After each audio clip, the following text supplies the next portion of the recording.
and we're actually hailing here to your beautiful city by way of Vancouver, where we've been living for the last 30 days and will be for the next 2 months. But we're actually originally from Texas. Any Texans in the room? One!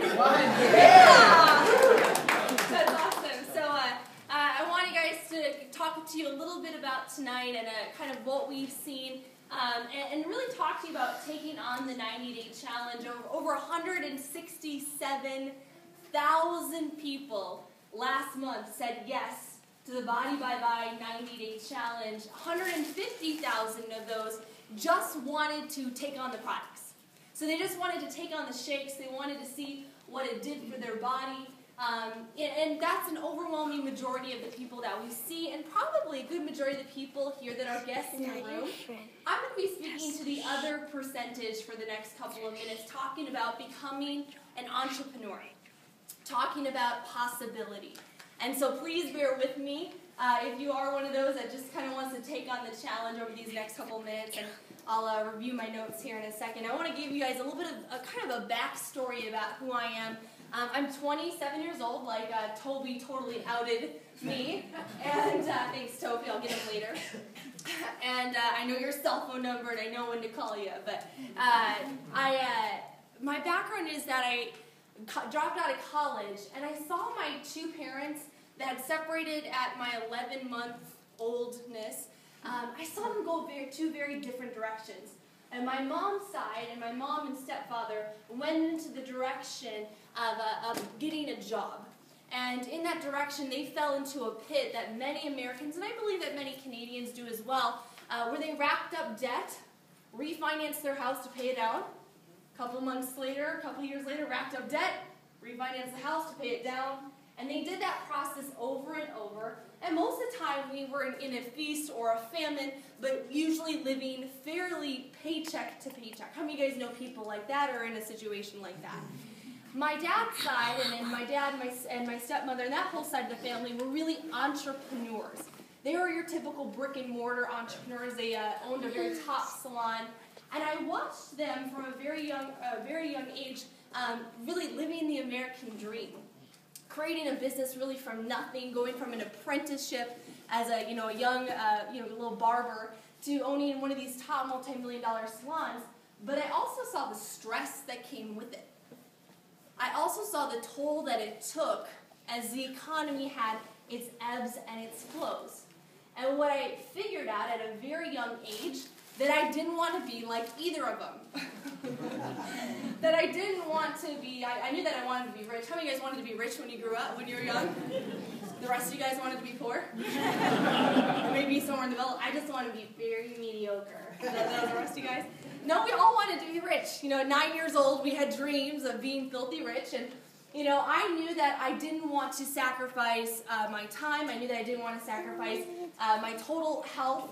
And I knew that I wanted to have leverage, yet I had no concept on how to create that. Isn't it funny? I had 14,000 meals with my parents, the wrong financial planners, and spent 8 hours a day in a classroom that never taught me about wealth. They never taught me about entrepreneurship. I never even heard the word entrepreneurship in school. And we're not going to get talking about the school system. That's a whole other conversation. But what I really want to talk to you about is the introduction of entrepreneurship and what is possible and what we have here. Now, what's crazy is that there's going to be people that will still come up to me afterwards tonight, and they're going to be like, not everyone's going to make it. Brilliant. Yeah, of course, not everyone's going to make it. But just because not everyone's going to make it, should we say to people when they're looking at becoming like a realtor, no, you shouldn't do that. Not everyone makes it out as a realtor. Do you think that if somebody, wants to start their own, makeup, artistry business, no, you don't want to do that. Not everyone succeeds at that. Or somebody that's dreaming to become a business owner. Should we tell them that 9 out of 10 fail? Businesses fail in the first 3 years? So they should never hope, never try, never go after anything? Do you guys think that we should do that? Just give up on it? And so what I'm going to talk to you about is not a guarantee. It's about a possibility. The only guarantee that we have is on our 90-day challenge. That's a guarantee. You can take it for 30 days, send back, completely empty. That's 30-day money-back guarantee. But as far as for the business, as far as for possibility, that's what we're hearing. The amazing thing is that ViSalus is no longer a possibility. 7 years ago, we were a possibility.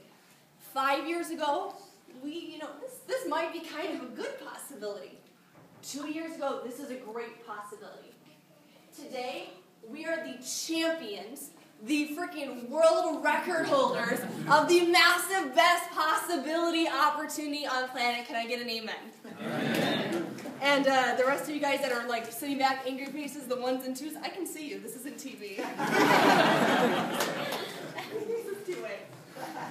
And the reason that I'm saying that it's not by opinion that we're number one or we're the champion of possibility. I'm actually saying it based on statistical data. In fact, our founders just got back from an amazing event from the Direct Sales Association, and they pretty much gather the top 100 companies, and they rank them. And only one company of the top 100 companies worldwide, only one of all the different industries in the direct sales, only one won the Growth Award for a 500% growth in 2011. That was Body by Vi.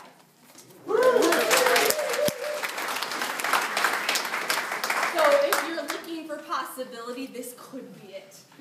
This could be it.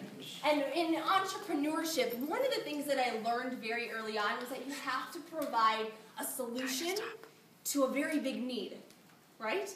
You always got to look for the need. What is one of the largest epidemics that's facing North America today? Obesity, right? And I will tell you right now is that you want to partner and you want to connect with one of the fastest growing solutions to one of the fastest growing problems.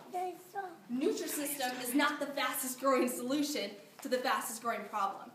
Curves or Weight Watchers or any of them, they're not the fastest growing solution to the fastest growing problem, nor the number one business attached to that. And it's amazing because, GNC, you could go today and you could spend, how much is a GNC? $250,000. $250,000? You could open up a GNC and then, pretty much rely on 16-year-old pimple-faced teenagers to protect your nest egg. You could go spend $3 to $4 million. You could open up a World's Gym or a Gold's Gym, and you could fight this same problem. You could fight the fastest growing problem. We're going the same direction, but it's not the fastest growing business that's providing the fastest growing solution to the fastest growing problem. Do you hear what I'm saying? Yeah. So it's up to you on what you really, really want to partner with. Some amazing statistics. We have now served over 100 million shake meals. 100 million times people have chosen a healthy alternative. A healthy alternative to the fast food, deep fried, double quarter pounder, extra value meal, supersize, drive-through heart attack in a box. 100 million times. And as long, GNC, they're not our enemy. Curves is not my enemy. They're competitors, sure. They're competitors. McDonald's, fast food, that's our enemy. And as long as McDonald's brags about 99 billion served, I know that us, as far as a company, we will not sleep till we have 99 billion shake serves and healthy alternatives. So can we get a round of applause for that?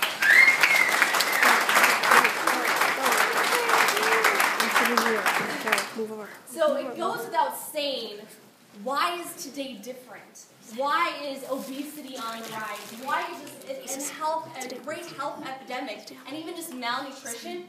Because life now is different. 150 years ago, we didn't have to join a gym. Most of us were farmers. So we got up at dark 30, and we lifted heavy things, and then we pushed heavy things, and we picked heavy things. And that was our cardio, and that was our weights. And we didn't have to worry about the food that we were consuming, about the nutrition of it, because we were literally grabbing it from the ground that we were sowing in. We didn't have to worry about going to the store and getting a jacked up, apple that's pretty much on on steroids, so it looks healthier, but in fact it's really nutrient void. We didn't really have to worry about that. See, life now, let me kind of paint you a picture. It's getting up early still.